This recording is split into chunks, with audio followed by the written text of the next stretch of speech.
بسم اللہ الرحمن الرحیم. ناظرین السلام علیکم. میں ہوں آپ کا میزبان صابر شاکر. 31 دسمبر اور بدھ کا دن. تازہ ترین خبریں، اطلاعات اور تبصرے پاکستان کے حالات و واقعات اور سیاسی صورتحال کا لیتے ہیں جائزہ. پہلی خبر ہے اڈیالہ جیل کے باہر سے. کل پھر عمران خان صاحب کے ساتھ کسی کی ملاقات نہیں ہونے دی گئی اور عمران خان کو قید تنہائی میں تقریباً 2 مہینے سے زیادہ کا عرصہ گزر چکا ہے اور ان کی ہر طرح کی ملاقات بند کی ہوئی ہے. اپنے بیٹوں کے ساتھ وہ فون پر بات نہیں کر سکتے اور اس کے ساتھ ساتھ اڈیالہ جیل کے اندر بھی ان کی چہل قدمی، ان کی ورزش اور ان کے دیگر جو بنیادی حقوق ہیں وہ بھی معطل کیے ہوئے ہیں اور ان کے ساتھ غیر انسانی سلوک کیا جا رہا ہے. ان کے ساتھ بھی اور بشرا بی بی کے ساتھ بھی. ان کو مناسب طبی سہولتیں بھی میسر نہیں ہیں. ایک طویل عرصہ ہو گیا ہے کہ ان کا پرائیویٹ جو نجی ڈاکٹرز ہیں انہوں نے ابھی تک چیک اپ نہیں کیا اور اس کی بھی اجازت نہیں مل رہی. تو بہرحال کل ایک بار پھر ملاقات کا دن تھا. کل بھی ملاقات نہیں ہونے دی گئی اور عمران خان صاحب کی فیملی اور پارٹی کے رہنما، کارکن، فیملیز، خواتین و حضرات، وہ سب کے سب پرامن طور پر دھرنا دیے ہوئے تھے اور رات تقریباً 2 بجے کے قریب ان پر پھر حلہ بولا گیا اور زہریلا پانی پھینکا گیا. واٹر کینن کا بے دریغ استعمال کیا گیا اور وہاں سے متعدد گرفتاریاں ہوئیں اور اس کے بعد علیمہ خان، ڈاکٹر عظمیٰ، نورین نیازی صاحبہ، شاہد خٹک صاحب، سلمان اکرم راجہ صاحب، ان سب کو گرفتار کیا گیا اور گرفتار کر کے ان کو چکری انٹرچینج موٹر وے پر چھوڑ دیا گیا. اور یہ پہلی دفعہ نہیں ہوا بلکہ یہ مسلسل یہ غیر انسانی سلوک کیا جا رہا ہے اور یہ اصل میں پاکستان کے خلاف یہ مقدمہ تیار کروا رہے ہیں کیونکہ انسانی حقوق کی عالمی تنظیمیں، مقامی تنظیمیں اس بارے میں تشویش کا اظہار کر چکی ہیں اور اقوام متحدہ کی طرف سے بھی اس بارے میں بہت زیادہ کنسرنز شو کیے گئے ہیں. لیکن ہمارے جو فیلڈ مارشل ہیں اور ان کے ساتھ اردلی سرکار ہے ان کو شاید یہ بات سمجھ نہیں آ رہی کہ جو وہ حرکتیں کر رہے ہیں، جو غیر انسانی سلوک کر رہے ہیں اور جو جمہوری آزادیوں پہ پابندی لگا رہے ہیں، بنیادی انسانی حقوق کی پامالی ہو رہی ہے، اس سے پاکستان کے خلاف ایک خطرناک مقدمہ تیار ہو رہا ہے اور یہ مقدمہ کسی وقت بھی پاکستان کے خلاف استعمال ہوگا اور انٹرنیشنل فورمز پہ ہوگا اور اس کے بعد پھر ہم ہاتھ ملتے رہ جائیں گے. شاید یہ حکمران نہ ہوں اور اگر ہوئے تو ان کی کوئی فرق نہیں پڑے گا لیکن پاکستان کو بہت زیادہ نقصان ہو سکتا ہے. اس کی وجہ یہ ہے کہ یورپی یونین میں، خاص طور پہ یورپی ممالک میں، اور یورپی یونین اس کو بہت باریک بینی سے دیکھ رہی ہے اور اگر یہ بنیادی انسانی حقوق اسی طریقے سے پامال ہوتے رہے تو ہمارا جو GSP+ سٹیٹس ہے وہ خطرے میں ہے اور وہ واپس ہو سکتا ہے اور اس بارے میں الارمنگ سچویشن موجود ہے. دوسری جانب پاکستانی ہائی کمیشن لندن کے سامنے بھی مظاہرہ ہوا، پرامن مظاہرہ ہوا اور رات گئے تک وہاں بھی مظاہرہ جاری رہا. شہزاد اکبر صاحب اور دیگر رہنما وہاں پہ موجود رہے. برطانیہ کے دیگر شہروں میں بھی ہوا. یورپ کے مختلف ممالک میں بھی عمران خان صاحب کے خلاف جو غیر انسانی سلوک ہے اس کے لیے آواز اٹھائی جا رہی ہے. اس موقع پر علیمہ خان صاحبہ کی طرف سے اور دیگر رہنماؤں کی طرف سے جو پیغام دیا گیا وہ بڑا کلیئر ہے اور واضح طور پر یہ کہا گیا کہ عمران خان صاحب کو کہا جا رہا ہے، دباؤ ڈالا جا رہا ہے کہ وہ کسی قسم کی بھی کمپرومائز کریں اور ہمارے ساتھ معاملات طے کریں اور عاصم لاء کے خلاف اور فیلڈ مارشل کے خلاف بولنا بند کر دیں تو ان کے لیے رعایتیں ہو سکتی ہیں. لیکن علیمہ خان صاحبہ نے کہا کہ عمران خان صاحب ایسی کوئی ڈیل کرنے کے لیے تیار نہیں ہیں. وہ جیل میں رہیں گے اور جیل سے اصولوں پہ کوئی سمجھوتہ نہیں کریں گے اور عوامی طاقت کے بل بوتے پر اور آزاد عدلیہ کے ذریعے وہ جیل سے باہر آئیں گے. NRO نہ دیں گے نہ لیں گے. اس سلسلے میں کسی قسم کا کوئی ابہام نہیں ہونا چاہیے. اور دوسرا یہ کہ مذاکرات اور مفاہمت، اس بارے میں بھی بہت زیادہ سوالات اٹھائے جا رہے ہیں. تو بڑا کلیئر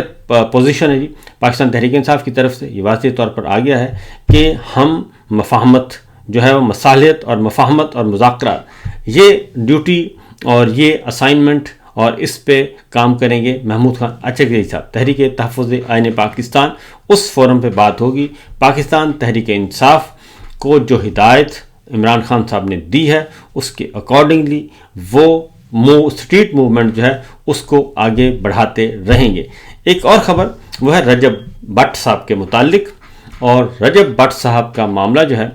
وہ کل کراچی میں کچھ وکلا نے ان پہ تشدد کیا اور ہلکی پھلکی پٹائی شٹائی کی۔ اس کے بعد ہوا یہ کہ وکلا کے خلاف مقدمہ درج ہو گیا، اور وکلا جب مقدمہ درج کروانے گئے رجب بٹ کے خلاف تو ان کا مقدمہ درج نہیں کیا گیا، جس کے نتیجے میں مکمل طور پر کل پھر رات گئے تک احتجاج ہوا۔ وکلا نے روڈ بلاک کیے اور پھر رات گئے ان کو وہاں سے انہوں نے دھرنا ختم کیا، اور آج بدھ کے دن کراچی میں وکلا نے ہڑتال کا اعلان کر دیا ہے، اور پورا دن ہڑتال رہے گی۔ کراچی بار ایسوسی ایشن اور کراچی ڈسٹرکٹ بار ان سب نے متفقہ طور پر کیا ہے، اور خاص طور پہ کورٹس ایریا میں پولیس کے داخلے پر مکمل طور پر انہوں نے کہا جی پابندی لگا دی ہے، اور یہ احتجاج وہاں پہ چل رہا ہے خاص طور پہ کراچی میں۔ دوسری جانب آل پاکستان انجمن تاجران اجمل بلوچ صاحب نے اعلان کیا ہے کہ 16 جنوری کو ملک بھر میں احتجاج کیا جائے گا۔ 16 جنوری کو ملک بھر میں تمام چوک بند کرنے کا اعلان کیا گیا ہے، اور اس کی وجہ ہے ایف بی آر کے ظالمانہ رویہ کے خلاف، اور جو ایف بی آر کی طرف سے وہ کہتے ہیں کہ جی تاجر کش پالیسی چل رہی ہے، اور پہلے ہی مہنگائی، بے روزگاری، غربت ہے، اور پہلے ہی کاروبار مندے کا رجحان ہے، اور صرف اس سردیوں میں جو سردیوں کے کپڑوں کی خریداری ہے وہ 60 سے 70% کم ہو چکی ہے پچھلے سال کی نسبت، اور یہ انہوں نے کہا کہ معاملات ہیں، اور ادروائز بھی انہوں نے کہا کہ کاروباری حالات بہت اچھے نہیں ہیں۔ اس کے باوجود ایف بی آر جو ہے وہ ہر روز کوئی نہ کوئی ظالمانہ حکم جاری کرتا ہے، جس کے نتیجے میں تاجر جو ہیں وہ اپنا کاروبار جاری رکھنے میں سے قاصر ہیں۔ اس لیے 16 جنوری کو انہوں نے کہا کہ پورے ملک میں ہم احتجاج کا اعلان کرتے ہیں، تو دیکھیے اس میں اور کون کون شریک ہوتا ہے۔ اگلی خبر وہ ہے جناب 26 نومبر کو ایک ہوا تھا قتل عام، اور اسلام آباد میں ہوا تھا۔ اب اس میں سے ایک خبر برآمد ہوئی ہے کہ کہا جاتا ہے کہ غیر قانونی حکم کیوں مانا جاتا ہے، تو ایک آرمی کیپٹن، فوج کے کپتان عمران علی، ان کے خلاف مقدمہ درج ہوا ہے اور ان کا کورٹ مارشل کیا جا رہا ہے، اور عمران علی جو کہ کیپٹن ہے فوج میں، انہوں نے کہا جا رہا ہے کہ 26 نومبر کو گولی چلانے سے انکار کر دیا تھا، اور یہ صرف عمران علی کا ایک واقعہ نہیں، ایک اور بھی سول سرونٹ نے استعفیٰ دے دیا تھا، اور اس کے بعد اب پتہ چلا ہے کہ عمران علی جو ہیں ان کے خلاف باقاعدہ طور پہ کیپٹن عمران کے خلاف مقدمہ اور ان کے خلاف جو ہے کورٹ مارشل کیا جا رہا ہے کہ اور بغاوت اور غداری اور ملک دشمنی، کیونکہ انہوں نے حکم عدولی کی ہے، جبکہ حقیقت یہ ہے کہ انیتا تراب کیس سپریم کورٹ کے واضح احکامات ہیں، اور آئین پاکستان بھی یہ کہتا ہے کہ آپ اپنے سینئرز کوئی بھی ہو، اور اگر وہ آپ کو غیر قانونی غیر آئینی حکم دیتا ہے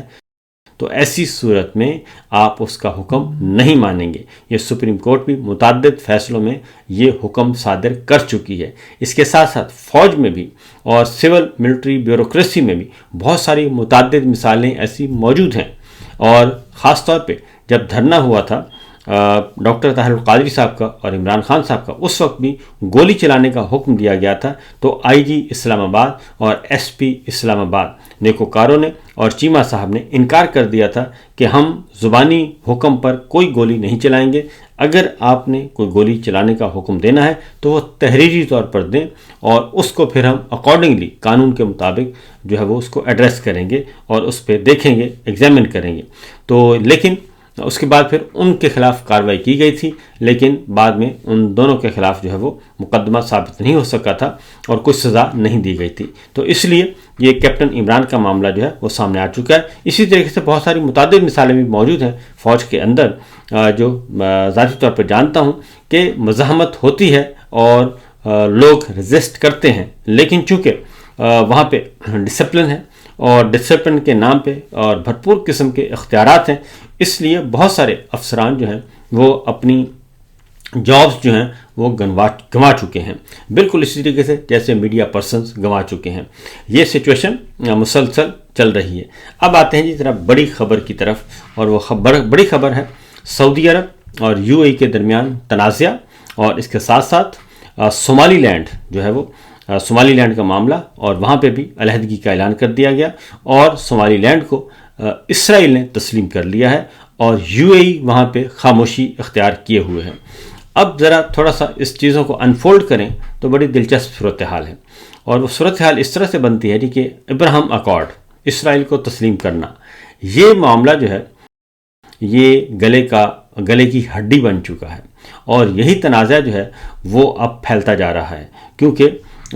پریزیڈنٹ ٹرمپ کے پچھلے ادوار کے آخری سال میں بہت تیزی سے اسرائیل کو تسلیم کروایا گیا، اور یو اے ای نے تنہا یہ فیصلہ کیا تھا سولو فلائٹ لی، اور سعودی عرب، پاکستان اور دیگر ممالک کے ساتھ مل کر فیصلہ کرنے کے بجائے انہوں نے یہ فیصلہ لے لیا اور اسرائیل کو تسلیم کر لیا۔ ان کے معاملات تو ہو گئے ٹھیک ٹھاک سیدھے، اور اب جو متحدہ عرب امارات ہے وہ اٹریکٹ کر رہا ہے یورپین کنٹریز کو بھی، اور وہ ہب بنا ہوا ہے، تجارتی مراکز، تجارتی ہب بن گیا ہے، انٹرنیشنل تجارتی ہب۔ دوسری جانب سعودی عرب نے ابھی تک اسرائیل کو تسلیم نہیں کیا، اور پاکستان نے بھی اسرائیل کو تسلیم نہیں کیا، اور سعودی عرب کے بھی ایم بی ایس نے باوجود اس کے کہ ان پہ پریشر تھا، انہوں نے جو پریزیڈنٹ ٹرمپ کے سامنے بھی امریکہ کا وزٹ کیا، تب بھی انہوں نے یہ بات تسلیم نہیں کی، اور انہوں نے کہا کہ پہلے فلسطین کی آزاد ریاست کے خط و خال واضح ہونے چاہیے، 1967 کی قراردادوں کے مطابق آزاد فلسطینی ریاست ہونی چاہیے، اور غزہ کے وہ تمام علاقے واپس فلسطینی ریاست کو ملنے چاہیے۔ یہی موقف پاکستان کا بھی ہے اصولی طور پہ، لیکن ہمارے فیلڈ مارشل جو ہیں وہ کافی لوز کھیلے ہیں اس معاملے میں، اور جو ان کی ملاقاتیں رہیں بند کمروں میں پریزیڈنٹ ٹرمپ کے ساتھ اور ٹرمپ انتظامیہ کے ساتھ، جس کی وجہ سے پاکستان اس وقت مشکلات کا شکار ہے۔ اب جو یو اے ای کے ساتھ جو لڑائی ہوئی ہے، اور سعودی عرب نے بہت زیادہ سخت جو ہے ریئیکشن دیا ہے، اور انہوں نے کہا کہ یہ ہماری ریڈ لائن ہے، ہماری سلامتی کی طرف اگر کوئی بڑھے گا تو اس میں کچھ باتیں جو ہیں وہ درست معلوم ہوتی ہیں۔ اس کی وجہ یہ ہے کہ یمن میں،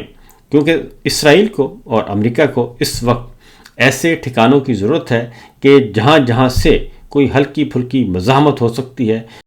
تو وہ مختلف ریجنز میں اپنی پریزنس چاہتا ہے، اور پریزنس کے لیے وہ اس وقت اسرائیل اس کے ساتھ موجود ہے، اور اسرائیل کو وہ سپورٹ کر رہے ہیں۔ تو جیسے پاکستان سے بھی فوجی اڈے مانگے جاتے ہیں، افغانستان میں دوبارہ لڑائی شروع کروانے کے لیے کہا جاتا ہے، سی پیک کو بند کرنے کے لیے کہا جاتا ہے، اسی طریقے سے یمن کی لڑائی میں بھی وہاں پہ بھی اپنی پریزنس چاہ رہے ہیں، اور یو اے ای کی جو پراکسی جو پکڑی گئی، اور جس کی وجہ سے سعودی عرب نے جو ریئیکٹ کیا ہے، وہ شاید اسی لیے کیا ہے کہ یمن میں کوئی ایک پراکسی کے ذریعے یا کسی ایک گروپ کے ذریعے وہاں پہ ایک مخصوص علاقے پہ یا یمن کو تقسیم کرنے کا معاملہ، اور وہاں پہ پھر ان کو سپورٹ کرنا ایسے گروپس کو جو کہ سعودی عرب کی سلامتی کے خلاف ہیں، تو یہ معاملہ جو ہے کافی سیریس کنسرنس والا ہے۔ پاکستان کا سعودی عرب کے ساتھ دفاعی معاہدہ ہو چکا ہے، اور اب دوسری جانب صومالی لینڈ والے معاملے میں بھی یو اے ای کا خاموش رہنا اور اسرائیل کا صومالی لینڈ کو تسلیم کرنا، وہ بھی از خود ایک اپنے طور پہ بہت بڑی خبر ہے، اور اس میں بھی کانسپریسی جو ہے وہ نظر آ رہی ہے کہ وہاں پہ بھی جو ہے اسرائیل اور یو اے ای اور امریکہ ایک ہیں۔ اسی طریقے سے قطر کے معاملے میں بھی قطر نے بھی تشویش کا اظہار کیا ہے، خاص طور پہ پاکستانی حکام کے بارے میں، پاکستانی حکام کو اپنے کنسرن شو کی ہیں قطر کی طرف سے، اور ڈپلومیٹک چینل پہ ان آفیشلی انہوں نے واضح طور پر کنوے کیا میسج کہ پاکستانی میڈیا میں ایک باقاعدہ طور پہ کمپین چلائی گئی قطر کے خلاف، اور یہ معاملہ اس وقت سامنے آیا جب افغانستان کے ساتھ بات چیت چل رہی تھی دوحہ میں، تو ایک سیشن ہوا دوحہ میں، لیکن دوسرا سیشن دوحہ میں نہیں ہو سکا، اور پھر اسے استنبول، انقرہ شفٹ کرنا پڑا ترکی میں، تو وہاں سے بھی معاملات ذرا تھوڑے سے خراب ہوئے قطر کے ساتھ بھی۔ اور پھر ہمارے کچھ جڑے ہوئے دانشور جو ہیں، جن کو جو جڑے ہوئے ہیں اسٹیبلشمنٹ کے ساتھ اور خاص طور پہ جاتی عمرہ کے ساتھ، وہاں سے بھی یہ آوازیں آنا شروع ہوئیں، اور قطر کے خلاف باقاعدہ طور پہ پروگرامز کیے گئے ڈیجیٹل میڈیا پہ، اور نیشنل ٹی وی چینلز پہ بھی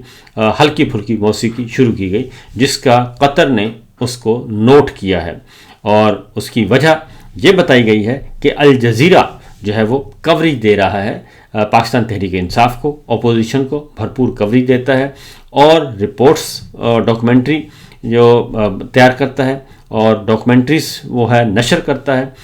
اس کی وجہ سے بھی ہماری جو اسٹیبلشمنٹ ہے، ہماری ملٹری لیڈرشپ ہے، وہ سخت نالاں ہے قطر کے ساتھ، لہٰذا اس کی وجہ سے ہی کہ کیونکہ وہ اپوزیشن کو کوریج دے رہے ہیں، اپوزیشن کو کور کر رہے ہیں، عمران خان صاحب کے جو ایکٹیویٹیز ہیں اڈیالہ جیل کے باہر پہنچ جاتے ہیں، رپورٹنگ کرتے ہیں، اس پہ بھی قطر کے خلاف بھی ایک باقاعدہ طور پہ یہ کنسرنز شو کیے گئے اور قطر کے خلاف جو ہے وہ میڈیا ٹرائل اس کا کروانے کی کوشش کی گئی، لیکن یہ بات ذہن میں رکھیے گا۔ پھر یہ بھی ہے کہ قطر جو ہے وہ امریکہ کے بہت قریب ہے اور مڈل ایسٹ کا جو فوجی اڈہ سب سے بڑا ہے، ہیڈ کوارٹر ہے، وہ دوحہ قطر میں ہے، جس پہ ایران نے میزائل بھی داغے تھے۔ تو یہ ایک بڑی ہی ٹرکی سا کھیل بنا ہوا ہے کہ اب پاکستان جو ہے وہ اور سعودی عرب ایک سائڈ پہ ہو چکے ہیں، اور اس کے بعد سعودی عرب اور ترکی جو ہے وہ بھی ایک دوسرے کے قریب آ چکے ہیں، جبکہ یو اے ای جو ہے وہ بالکل دوسری سائڈ پہ، اور وہ اسرائیل کے ساتھ کھڑا ہو گیا ہے، اور اسرائیل یو اے ای کے ساتھ کھڑا ہو گیا ہے۔ لیکن اب پاکستان کے ساتھ وہ اپنے تعلقات کو کیسے بیلنس کرے گا، یہ ایک از خود بڑا سوال ہے، کیونکہ پاکستان کے جو حکمران ہیں ہمارے، خاص طور پہ پاکستان پیپلز پارٹی اور مسلم لیگ نواز کے سمدھی میاں جو ہیں، ان کے اور دیگر کے کاروبار جو ہیں اور سرمایہ کاری وہ یو اے ای میں بہت زیادہ ہے۔ تو اس لیے آنے والے دن جو ہیں وہ بڑے دلچسپ ہوں گے کہ یو اے ای کے ساتھ اب کس طریقے سے ہینڈل کیا جائے گا یو اے ای کو۔ اور اس کے ساتھ ساتھ ایک اور خبر جو کہ ہے جناب، فوجی فرٹیلائزر اور فوجی فاؤنڈیشن کے $1 ارب کے شیئرز جو ہیں وہ خرید لیے ہیں یا دے دیے گئے ہیں یو اے ای کو۔ اس بارے میں خبر آ چکی ہے، اور اس خبر کے مطابق جو ہے وہ $1 ارب کے جو 3 ارب، اچھا وہ پیسے نہیں دیں گے کیونکہ $3 ارب جو ہے وہ پڑا ہے ہمارے اسٹیٹ بینک میں زر مبادلہ کے طور پر، اور وہ کمرشل لون تھا، یو اے ای نے دیا ہوا تھا، لیکن ہم نے زر مبادلہ کے طور پہ اپنے زر مبادلہ کے ذخائر کو مینٹین رکھنے کے لیے وہ رکھے ہوئے تھے۔ تو اب اس میں سے $1 ارب جو ہے وہ لے لیا ہے یو اے ای نے واپس، اور فوجی فاؤنڈیشن سے، فوجی فرٹیلائزر سے کے شیئرز جو ہیں وہ اٹھا لیے ہیں اور خرید لیے ہیں۔ یہ اگین ایک طرح کا ڈسپلیئر شو کیا ہے یو اے ای نے کہ آپ ہمارے پیسے واپس کریں، اور پیسے نہیں ہیں تو پھر ہمیں مال دیں، تو پھر مال انہوں نے اٹھا لیا ہے فوجی فاؤنڈیشن کا۔ تو لہٰذا $2 ارب کا اس کے بعد اگر یہ ایگریمنٹ ہو جاتا ہے، فائنلی ان کو ٹرانسفر ہو جاتے ہیں، تو بقیہ جو ہے وہ $2 ارب رہ جائیں گے یو اے ای کے۔ تو اس کے ساتھ ساتھ دوسری جانب پاکستان نے صومالی لینڈ کو تسلیم کرنے سے انکار کر دیا ہے، اور اسرائیل کا جو اعلان ہے اس کو مسترد کر دیا ہے، اور یہ اگین ایک بار پھر پاکستان جو ہے وہ اس کے معاملات خراب ہونے کی طرف بڑھ رہے ہیں، اور پریزیڈنٹ ٹرمپ کو جناب فیلڈ مارشل کیا جواب دیں گے، یہ اب فیلڈ مارشل نے سوچنا ہے کہ ان کے ساتھ کیا بنتی ہے اور کس طریقے سے معاملات کو آگے بڑھائیں گے۔ اگلی خبر ہے جناب ایک اور وہ ہے فوجی بھائی جو ہیں وہ فوجی فرٹیلائزر ہو، فوجی فاؤنڈیشن ہو، ایف ڈبلیو او ہو، این ایل سی ہو، وہ سب کے سب راڈار پہ آئے ہوئے ہیں۔ پبلک اکاؤنٹس کمیٹی میں این ایچ اے کو ٹول ٹیکس کی مد میں $26 ارب کی ادائیگی نہ ہونے کا انکشاف ہوا ہے، اور یہ $26 ارب کی جو عدم ادائیگی ہے وہ پرائیویٹ کمپنیاں N L C, F W O کی طرف سے کوئی بھی پی ٹی اے میں، پی ایس سی میں شریک نہیں ہوا، پیش نہیں ہوا کمیٹی کے سامنے، کیونکہ وہاں پہ آ کے رپورٹ کرنا تھا اور جواب مانگنا تھا پبلک اکاؤنٹس کمیٹی میں۔ لیکن یہ بات سامنے آ چکی ہے کہ این ایچ اے کو ٹول ٹیکس کی مد میں $26 ارب کی ادائیگی نہ ہونے کا انکشاف ہوا۔ اس کی وجہ یہ ہے کہ موٹر ویز جو ہیں اور نیشنل ہائی ویز یہ ایف ڈبلیو او کے پاس ہیں، اور این ایل سی اور دیگر جو فوجی اور سیمی فوجی کمپنیاں ہیں ان کے پاس یہ کنٹرول ہے، خاص طور پہ ایف ڈبلیو او کے پاس۔ تو جو ٹیکس اکٹھا ہوتا ہے اس کا حصہ جو ہے وہ قومی خزانے میں بھی جمع ہونا ہوتا ہے، اور کیونکہ ایک ایگریمنٹ کے ساتھ وہ بیٹھے ہیں، لیکن پتہ چلا کہ وہ پیسے جو ہیں وہ نہیں جمع کروائے گئے۔ اس کے ساتھ ساتھ ایک اور خبر وہ ہے ڈاکٹر یاسمین راشد کے دستخط نہیں تھے اور درخواست تاخیر سے دائر ہوئی۔ یہ اس بنیاد پہ الیکشن ٹریبیونل لاہور رانا زاہد صاحب نے ڈاکٹر یاسمین راشد کی درخواست خارج کر دی، ٹیکنیکل گراؤنڈز پہ، میرٹ پہ نہیں، ٹیکنیکل گراؤنڈز پہ، کہ نواز شریف صاحب سے وہ جیتی ہوئی ہیں واضح برتری کے ساتھ جیتی ہوئی ہیں، پوری دنیا کو پتہ ہے، اور جس طریقے سے نواز شریف صاحب کا رزلٹ تیار کیا گیا جعلی فارم 47 کے ذریعے وہ بھی سب کو سامنے سب کو پتہ ہے۔ پھر بیلٹ پیپر کی اشاعت پکڑی گئی تھی اور وہ اس کو پرنٹنگ ہو رہی تھی، اس کا بھی سب کو پتہ ہے۔ تو لیکن جناب الیکشن ٹریبیونل نے کہا ہے کہ ڈاکٹر یاسمین راشد کے دستخط نہیں تھے درخواست پر، اور دوسرا تاخیر سے درخواست دائر ہوئی۔ یہ دو بنیادوں پہ انہوں نے کہا کہ جی ہم ان کی درخواست خارج کرتے ہیں اور نواز شریف صاحب کو کامیاب قرار دیتے ہیں، اور اس طریقے سے وہ دل کو بہلانے کو غالب یہ خیال اچھا ہے، یہ کام کیا ہے انہوں نے، اور اس طریقے سے چیزوں کو نواز شریف صاحب کو یہ لالی پاپ دینے کی کوشش کی ہے۔ ایک اور خبر جی آپ کے ساتھ شیئر کریں گے، اور وہ ہے نواز شریف صاحب اور مریم صاحبہ یو اے میں کیا کرنے گئے ہیں۔ کیا وہ صرف شادی کارڈ تقسیم کرنے گئے ہیں یا شادی کارڈ کے پیچھے کچھ اور معاملہ ہے؟ تو ہماری اطلاع کے مطابق یہ معاملہ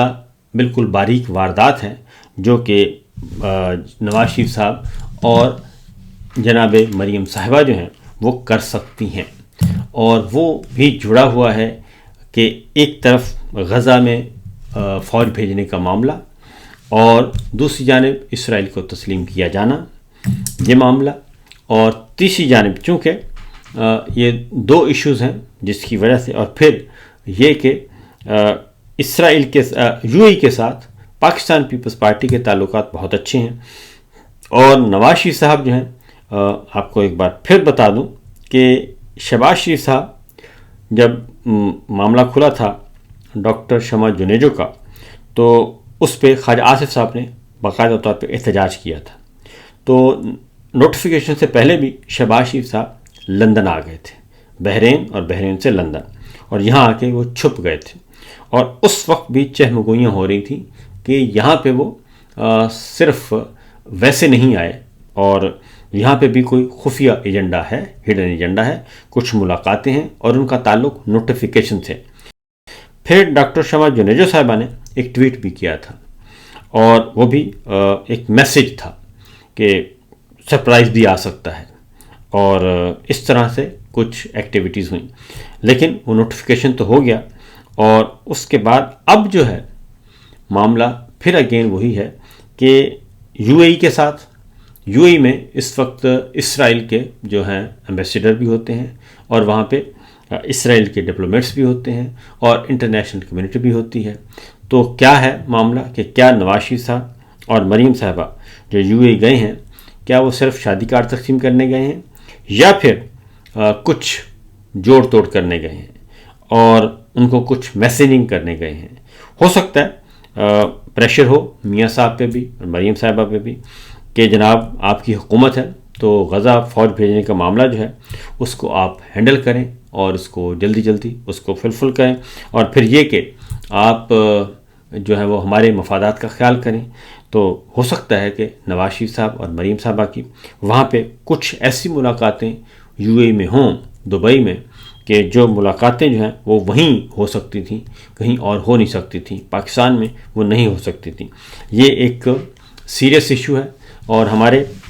جو قومی سلامتی کے ادارے ہیں خاص طور پہ ان کو یہ دیکھنا چاہیے کہ کیا واقعتاً شادی کارڈ تقسیم کرنے گئے ہیں، یا پھر وہاں پہ اسرائیلی حکام سے یا ادر ڈپلومیٹس سے ان کی کوئی ملاقات ہے، انٹرنیشنل اسٹیبلشمنٹ کے ساتھ ملاقاتیں ہیں، کیا وجہ ہے؟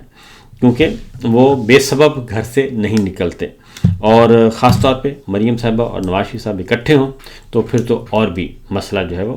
سیریس ہو جاتا ہے۔ شہباز شریف صاحب الگ سائڈ پہ ہیں، اور مریم صاحبہ اور نواز شریف صاحب اپنے طور پر بھی کچھ نہ کچھ دال دلیا کرتے رہتے ہیں، سیاسی دال دلیا۔ تو بہرحال دیکھتے ہیں کیا ہوتا ہے، فی الوقت اتنا ہی، اجازت دیجیے، اللہ حافظ۔